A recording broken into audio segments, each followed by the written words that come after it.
France, région de Basse-Normandie. Dans l'église de Saint-Martin, dans la ville de Condé-sur-Noireau, repose une œuvre de l'artiste brésilien João Turin.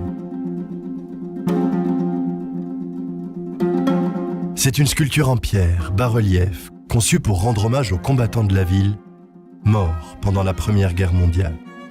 Pourtant, pendant presque 70 ans, elle a été considérée détruite par un autre conflit, la Deuxième Guerre mondiale. Voici l'histoire de la Pietà de João Turin. Nós estamos levando filho de volta para casa.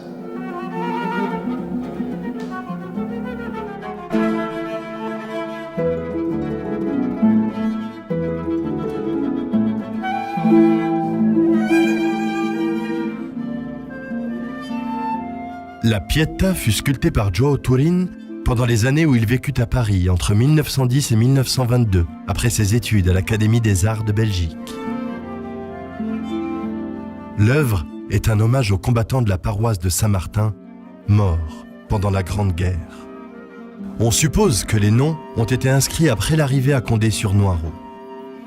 La phrase, sous l'image de Jésus et Maria, résume le sens de l'œuvre. « Venez et voyez s'il y a une douleur semblable à la mienne. »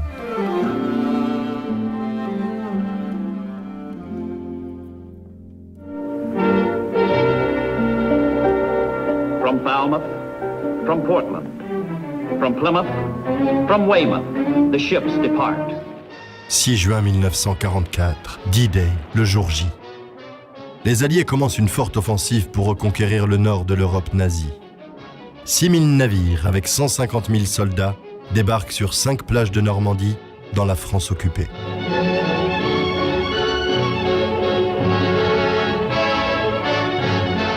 Pour empêcher l'arrivée des renforcements de l'armée allemande, plusieurs villes de la région sont bombardées.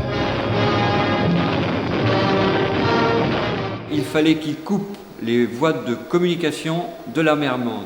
Et pour ce faire, ils ont décidé de raser tous les nœuds de communication. Mais de raser aussi, qui dit nœud de communication, dit ville. Et Condé-sur-Noireau a été une de ces villes.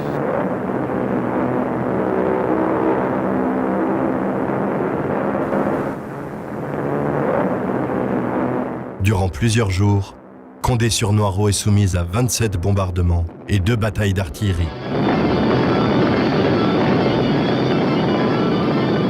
95% de la ville est détruite et 252 habitants sont tués.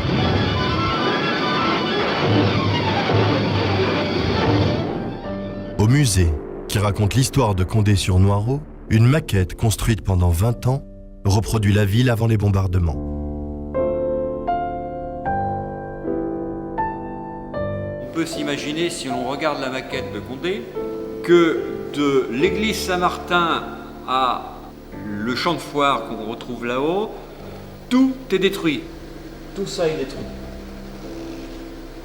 Tout ça. Plus tout le centre-ville. Il ne reste pas une maison debout. Rien. L'église de Saint-Martin, où Louis IX, appelé aussi Saint-Louis, a participé à une messe, est une des constructions restées debout, mais partiellement détruite. La chapelle originale, construite au XIIIe siècle, et la Pietà de João Turin sont restées miraculeusement intactes. Cependant, la destruction presque complète des archives de la ville par les bombardements a effacé toute trace de l'existence de l'œuvre et de son auteur, et a condamné la Pietà à l'oubli.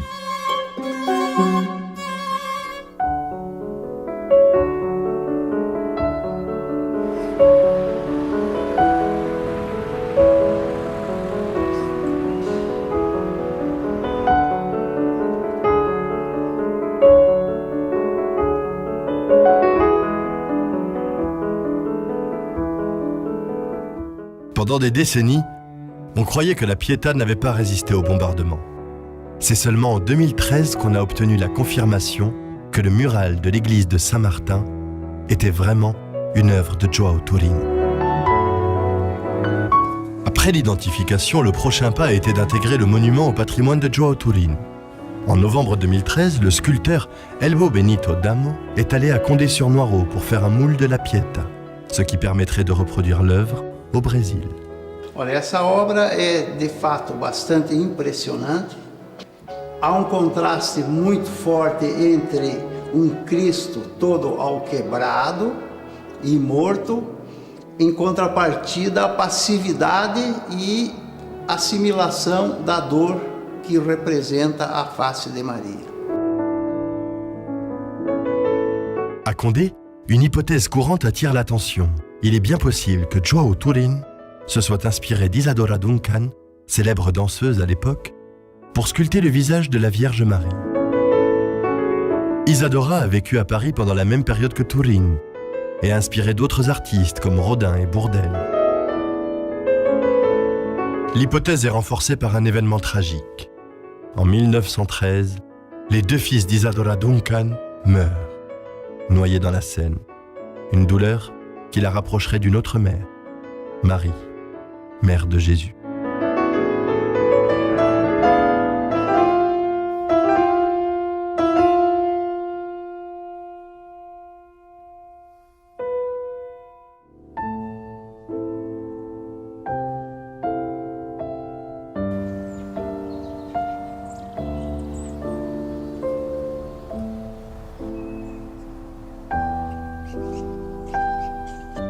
Le moulage de la Pietà fut intense.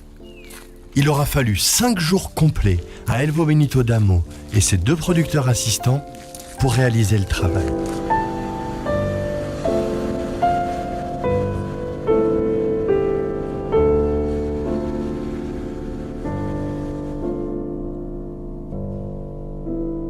Bom, a primeira etapa do trabalho foi a verificação do painel como um todo. Nesse momento averiguamos os riscos e decidimos o caminho, as etapas a serem tomadas. A parte mais complicada desse trabalho, além do tamanho e o tempo que é bastante curto, vai ser trabalhar com elementos que têm umas entradas muito fortes e que dão uns engates com muita probabilidade de erro ou de quebra, mas que será tomado todo o cuidado necessário, que nada vai acontecer.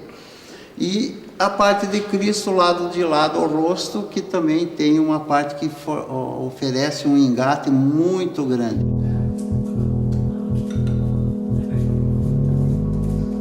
Se trabalha primeiro com o álcool polivinílico, que é um desmoldante. Então é aplicado a pincel, ele é líquido, um pouco viscoso. A aplicação do álcool não permite que o silicone grude na peça.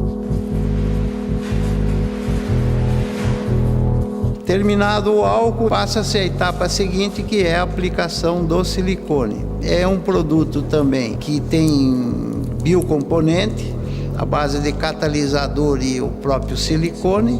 Tudo isso é misturado e aplicado então com pincel sobre a obra. E passa-se várias vezes.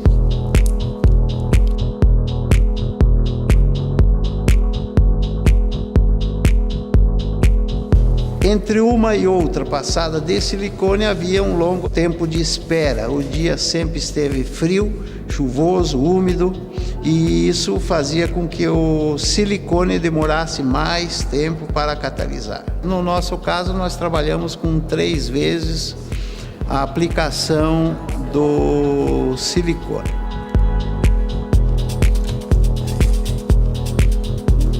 Término do silicone significa o trabalho daí com fibra de vidro, que é para fazer uma contracapa, é a parte dura do material, que vai servir de cama para o silicone, que é bastante flexível e mole.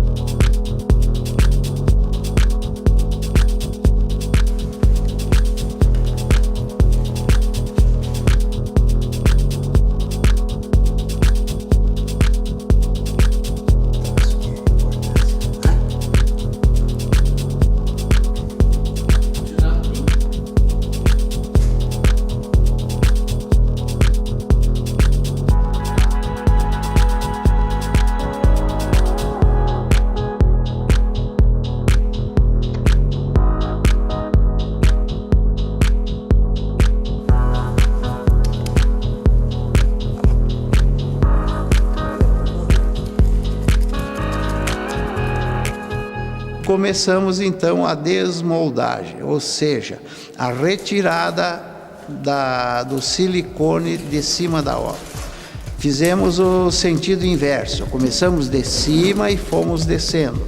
Tudo isso pensando também na segurança do trabalho. E começamos então a retirada do silicone.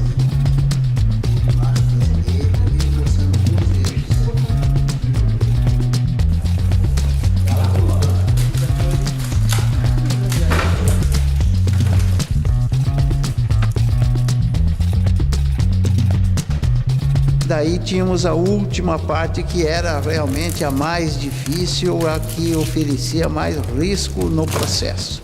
Eram partes com bastante engates, principalmente nos 2 pés de Cristo, mais a cabeça, e também nos elementos que compuseram a crucificação de Cristo. A coroa, o martelo, o alicate, foi feito com todo o cuidado. Conseguimos concluir o trabalho com absoluto êxito, sem risco algum, sem dano de espécie alguma à obra.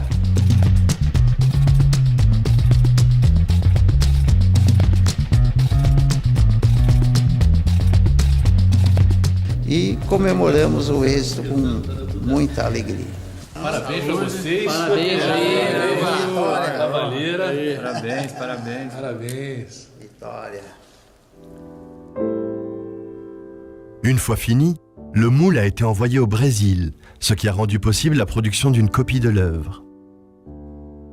Passé presque un siècle, la Pietà est désormais intégrée de façon permanente dans le patrimoine de João Turin.